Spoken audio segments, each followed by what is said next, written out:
5 మంది అనర్హులని తేలడం జరిగింది. అంటే దాదాపు 23.67% మంది లబ్ధిదారులు, బోగస్ లబ్ధిదారులు, వైకాపా నాయకులకు సంబంధించిన బినామీల పేర్లు పెట్టుకొని, దొంగ పేర్లు పెట్టుకొని కోట్లాది రూపాయలు కాజేసిన సంగతి నిజం కాదా జగన్మోహన్ రెడ్డిని ప్రశ్నిస్తా ఉన్నా. అంతేకాకుండా సొంత స్థలాలు ఉన్నాయని చెప్పి గృహాలు మంజూరు చేసుకునేదానికి దరఖాస్తు పెట్టుకున్న వారు 1318 మంది ఉంటే, వారిలో గతంలో ఇల్లు ఉన్నవారు, పెద్ద పెద్ద భవంతులు ఉన్నవారు, కోటీశ్వర్లు దాదాపు 732 మంది దొంగ లబ్ధిదారు అని చెప్పి తేలిన విషయం వాస్తవం కాదా? అంటే దాదాపు 55.5% మంది తమకు ఇల్లు ఉన్నా, తమకు సొంత స్థలాలున్నా, తమకు పెద్ద పెద్ద భవంతులున్నా దొంగ పేర్లు పెట్టుకొని ప్రభుత్వ డబ్బును కాజేసేదానికి మీ కార్యకర్తలు ఇళ్లను మంజూరు చేసుకున్న విషయం వాస్తవమా కాదా జగన్మోహన్ రెడ్డిని ప్రశ్నిస్తా ఉన్నా.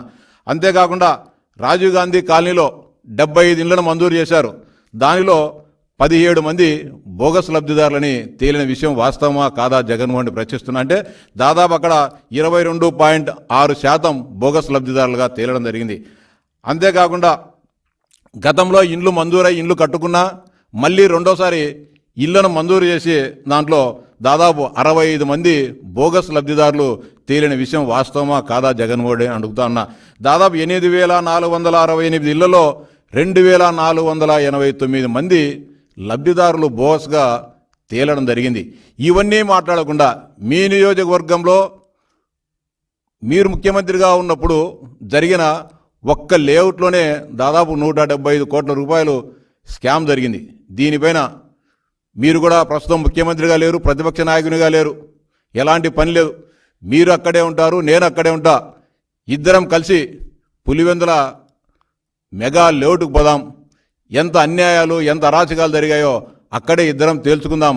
అక్కడ లేకపోతే మీరిచ్చిన లబ్ధిదారుల లిస్టును తీసుకొని వస్తా, మీరు మంజూరు చేసిన లిస్టును తీసుకొని వస్తా. ప్రభుత్వం ఇప్పుడు తమ విచారణలో జరిగిన లోపాలు ఇవన్నీ కూడా తీసుకొని వద్దాం, మీరు బహిరంగ చర్చకు సిద్ధపడని జగన్మోహన్ రెడ్డి గారు అని డిమాండ్ చేస్తా ఉన్నా. అంతేకాకుండా పులివెందుల పాడా ముసుగులో జరిగిన 100 కోట్ల రూపాయల స్కామ్ పైన కూడా మీరు విచారణకు సిద్ధమా జగన్మోహన్ రెడ్డి అని అడుగుతా ఉన్నా.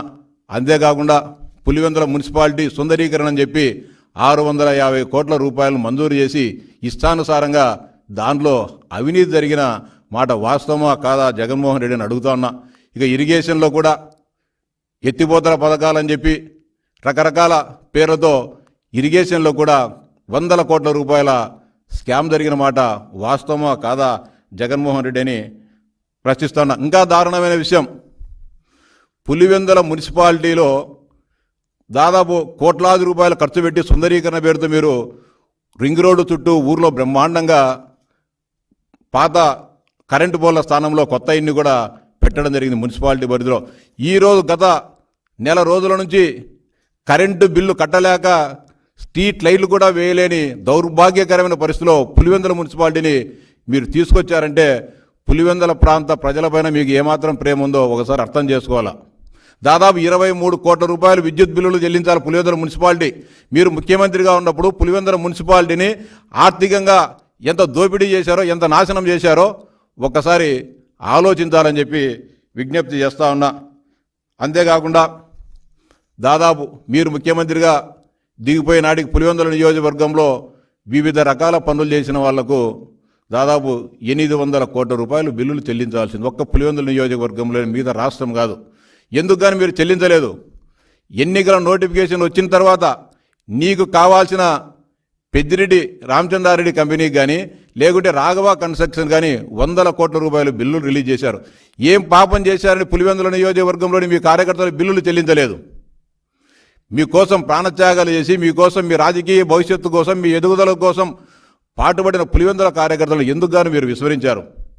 ఈ సందర్భంగా పులివెందుల నియోజకవర్గ వైఎస్ఆర్సీపీ కార్యకర్తలకు కూడా విజ్ఞప్తి చేస్తానా, మీ మీద ఏమాత్రం కూడా ప్రేమ లేని వ్యక్తిని మీరు ఎందుకు అండగా నిలబడాలని చెప్పి మిమ్మల్ని అడుగుతానా, మీకు అందరికీ కూడా విజ్ఞప్తి చేస్తానా. 5 సంవత్సరాల పాటు ఏ రోజైనా మీతో మాట్లాడా? ఈరోజు 10 రోజులకు ఒకసారి పులివెందులకు వచ్చి నేను పులివెందుల కార్యకర్తలకు అండగా ఉంటానని చెప్పి మాట్లాడుతున్నాడు. ఆయన మాటలు నమ్మదగినవి కావు. 5 సంవత్సరాల పాటు ముఖ్యమంత్రిగా ఉండి ఏ రోజు కూడా మీ బాగోగులు పట్టించుకునే వ్యక్తి, తనకు అవకాశం ఉన్నా, తన దగ్గర డబ్బు ఉన్నా, ఎన్నికలకు ముందు డబ్బులు ఇవ్వకోకుండా మిమ్మల్ని ఆర్థికంగా నడ్డి విరగొట్టిన జగన్మోహన్ రెడ్డిని ఇంకా మీరు నమ్మాల్సిన అవసరం ఉందా అని చెప్పి సందర్భంగా వైఎస్ఆర్సీపీ నాయకులను అడుగుతా ఉన్నా.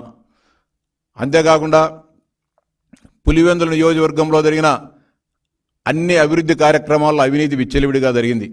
ఇప్పటికీ తాత్కాలికంగా మొట్టమొదటిగా హౌసింగ్ స్కామ్ పైన రాష్ట్ర ప్రభుత్వం విచారణ చేస్తే ఇంత స్కామ్ బయటపడడం జరిగింది. మిగతా అన్ని పులివెందుల నియోజకవర్గ అభివృద్ధికి తెలుగుదేశం పార్టీ ఎప్పుడూ వ్యతిరేకం కాదు. 2014-2019 మధ్య కాలంలో కూడా బ్రహ్మాండంగా పులివెందుల నియోజకవర్గ రైతాంగం కోసం, ప్రజల సంక్షేమం కోసం, అభివృద్ధి కోసం అనేక రకాలుగా తెలుగుదేశం పార్టీ ఆ రోజు కృషి చేయడం జరిగింది. కానీ మీ ప్రభుత్వ హయాంలో వేల కోట్ల రూపాయలు పులివెందుల అభివృద్ధి జరిగిన ముసుగులో జరిగిన అవినీతిని ఖచ్చితంగా వెలికితీస్తాం, బాధ్యులపైన చర్యలు తీసుకుంటామని కూడా స్పష్టంగా చెప్తా ఉన్నా. ఇంకా అంతేకాకుండా గత 2 రోజులుగా రాష్ట్రంలో రైతాంగానికి అన్యాయం జరుగుతూ ఉంది. పంటల బీమా చెల్లించలేదని చెప్పి జగన్మోహన్ రెడ్డి గారు చాలా బాధాతప్త హృదయంతో మాట్లాడుతూ ఉన్నారు. రైతులకు ఎవరి ప్రభుత్వ హయాంలో మేలు జరిగింది, ఎవరి ప్రభుత్వ హయాంలో రైతులు అన్యాయానికి గురయ్యారో ఒకసారి నీ గుండెల మీద చేయి వేసుకొని ఆలోచించమని జగన్ రెడ్డి గారికి విజ్ఞప్తి చేస్తూ ఉన్నా. 2023-24 సంవత్సరంలో మీరు ఎందుకుగాను పంటల బీమాకు సంబంధించిన ప్రీమియం చెల్లించలేదు. ఈరోజు తన సాక్షి పత్రికలు రాసినారు, ఎన్నికల కోడ్ వచ్చినందువలన కట్టలేదంట. 2023-24 సంవత్సరానికి సంబంధించిన పంటల బీమా ప్రీమియం మీరు ఆగస్టు సెప్టెంబర్ నెలలో కట్టాల్సింది. 2023 జూలై 31వ తారీఖు ప్రీమియం గడువు ముగిసింది. దాని తర్వాత ఆగస్టు సెప్టెంబర్ నెలలో దీనికి సంబంధించిన ఈ క్రాప్ బుకింగ్ కూడా పూర్తి కావడం జరిగింది. మీరప్పుడు పంటల బీమా ప్రీమియం చెల్లించాల్సినప్పుడు ఇప్పుడు తెలుగుదేశం పార్టీ అధికారంలోకి వచ్చిన తర్వాత, ఎన్డీఏ కూటమి అధికారంలోకి వచ్చిన తర్వాత పంటల బీమా చెల్లించలేదని మాట్లాడుతున్నావు. కనీసం కొంచెమన్నా నీకు సిగ్గు ఎగ్గుండి మాట్లాడుతున్నావా జగన్మోహన్ రెడ్డి అడుగుతున్నా. 2019 వరకు ప్రధానమంత్రి ఫసల్ బీమా యోజనలో ఈ రాష్ట్ర ప్రభుత్వం బీమా సొమ్ములు కట్టేది. రైతులే వారు ఏ పంట ఎత్తుకుంటే దానికి వారే కట్టుకొని తర్వాత రాష్ట్ర ప్రభుత్వం, కేంద్ర ప్రభుత్వం ఇవ్వాల్సిన మిగతా వాటాలు ఇచ్చేసి సకాలంలో పంటల బీమా వచ్చే పరిస్థితి. మీరు వచ్చిన తర్వాత వైఎస్ఆర్ పంటల బీమా అని చెప్పి ₹1 పంటల బీమా అని చెప్పి రైతులను దగా చేసింది మీరు కదా జగన్మోహన్ రెడ్డిని ప్రశ్నిస్తా ఉన్నా. కేవలం గతంలో ఇన్సూరెన్స్ ఈ రాష్ట్రంలో అమలైనప్పటి నుంచి ఖరీఫ్ రబీ సీజన్లకు 2 మాటలు కూడా ప్రీమియం రైతాంగం ప్రీమియం కట్టుకునే వాళ్ళు, రైతులు పంట నష్టపోతే బీమా వచ్చే పరిస్థితి. మీరు వచ్చిన తర్వాత ఖరీఫ్లో కూడా కేవలం 5 ఎకరాలకు మాత్రమే ఇస్తామని చెప్పి నిబంధనలు పెట్టిన విషయం వాస్తవం కదా. రబీలో మీరు పరిపాలించిన 5 సంవత్సరాల్లో రబీలో 1 ఎకరాకైనా సరే రబీ పంటలకు బీమా కట్టినారా జగన్మోహన్ రెడ్డిని ప్రశ్నిస్తా ఉన్నా. ఇంత రైతాంగానికి పంటల బీమా విషయంలో మోసం చేసి దగా చేసి ఈరోజు ఏదో కాలిపోతా ఉన్నట్టు, రాష్ట్రంలో ఏదో అయిపోతా ఉన్నట్టు, ఈ రాష్ట్రంలో రైతాంగానికి అన్యాయం జరుగుతూ ఉన్నట్టు మీరు చేసిన తప్పులు ఈరోజు సరిదిద్దుకోవాల్సిన పరిస్థితి ఎన్డీఏ ప్రభుత్వానికి వచ్చింది. మొన్న కూడా శాసన మండలి సమావేశాల్లో కూడా వ్యవసాయ శాఖ మంత్రి గారు స్పష్టంగా చెప్పడం జరిగింది. దాదాపు 1100 కోట్ల రూపాయల గత ప్రభుత్వం చెల్లించాల్సిన ప్రీమియం కట్టనందున బీమా క్లెయిమ్స్ ఆలస్యం అవుతున్నాయి. ఈ సంవత్సరం కూడా రాష్ట్ర ప్రభుత్వం సకాలంలో బీమా చెల్లించేదానికి సిద్ధంగా ఉంది. రబీ పంటలకు కూడా పంటల బీమాను ఖచ్చితంగా వర్తింపజేస్తాం.